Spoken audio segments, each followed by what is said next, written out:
ஏன்னா இளைஞருடைய பார்வை பயங்கரமா இருக்கு. சித்திர திருவிழா 5 லட்சம் பேர் இருக்காங்க கூட்டம்.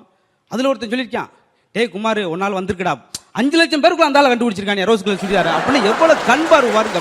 மறைய முடியுமா? அவங்க அம்மா என்ன சேலை கட்டுச்சு, என்ன வளையல் போட்டுச்சு தெரியாது, அந்த பிள்ளை என்ன கொலுசு போட்டுச்சு, எத்தனை மணி இருக்குன்னு கண்டுபிடிச்சிருக்காங்க. ஏன்னா பொய் சொல்றதுல நம்மள மாதிரி முடியாது, பின்னிடுவாங்க. சில அவசரத்தில் ஆபீஸுக்கு போய் இல்லாத போயெல்லாம் சொல்லி போறாங்க.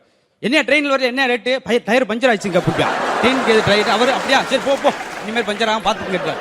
அந்த ஆள் வேற மைண்ட்ல இருக்கான்னு அர்த்தம். இன்னும் சில பிளைட்ல வரவனே போய் சொல்லிக்கலாம், என்னையா பிளைட்ல வரவங்க லேட்டு, ஒரே டிராபிக் அப்படின்னு. அங்க என்ன டிராபிக் இருக்கும், அப்படி இருக்கு பரபரப்பா இயங்கிட்டு இருக்கான் பாவம். அதான் ஏத்துக்கிட்டு தான் போகணும். ஏன்னா போய் சொல்றப்ப வேற மாதிரி ஆயிடுச்சு. சின்ன போய் அம்மாட்ட கதை கேட்கிறேன், ஒரு கதை சொல்லுமா. கதை நான் என்னடா கதை, இப்போ உங்க அப்பா லேட்டா வருவார், என்ன அங்கே லேட்டுன்னு தான் கேட்பேன். எவ்வளவு கதை சொல்றேன் பாரு, அந்த மாதிரி கதை நீ அகில இந்தியாவிலும் கேட்க முடியாது. ஏன்னா அப்படியே புதுசா வரும்போது யோசிச்சுட்டே வராங்க, டூலர்ல என்னத்தை சொல்லலாம், இவ்வளவு 2 மணி நேரம் லேட் ஆயிடுச்சு அப்படின்ட்டு. இது வேற எங்கேயும் இதான் கதை நம்பர் 1. கருவு அழகா கொடுப்பாங்க. அது ஒன்று போய் சொல்றது. காலம் மாறி போச்சு, அந்த காலம் மாதிரி இந்த காலம். முன்னெல்லாம் ஒரு மதுரையிலேருந்து விருதுநகர் போகணும்னா 3 வாரம் ஆகும், 1 மாதமா நடப்பாங்க.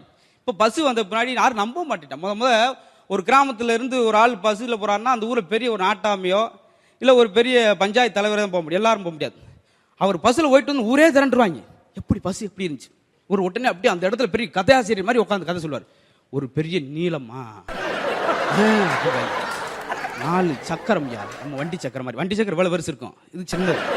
முன்னுக்கு ஒருத்தர் உட்காந்து நம்ம சாப்பிட்ற தட்டுருக்காரு, அதை இப்படி திருவிக்கிட்டே இருக்கானியா. அத்தனை பேரும் போறாங்க, நாற்காலியை போட்டிருக்காங்க உள்ள ஒரு 30 நாற்காலி அப்படின்னு. அது நாற்காலி, அதுக்கு பேரு 30 நாற்காலி. அவன் திருவ அந்த வண்டி போய்கிட்டே இருக்குங்க. பட்டான்னு ஒரு கிளவி வந்து குப்பட்டு உதறிச்சு, போங்கடா இது அதாவது குரலி வித்தியாசம், இப்படி போய் உனக்கு போய்கிட்டு. அதெல்லாம் ஏதோ சாமி புண்ணியத்தில் அப்படி போறாங்க அப்படின்ட்டு. அது இவ்வளவு நேரம் நம்பல. இது நம்ம பதில் டாக்டர்.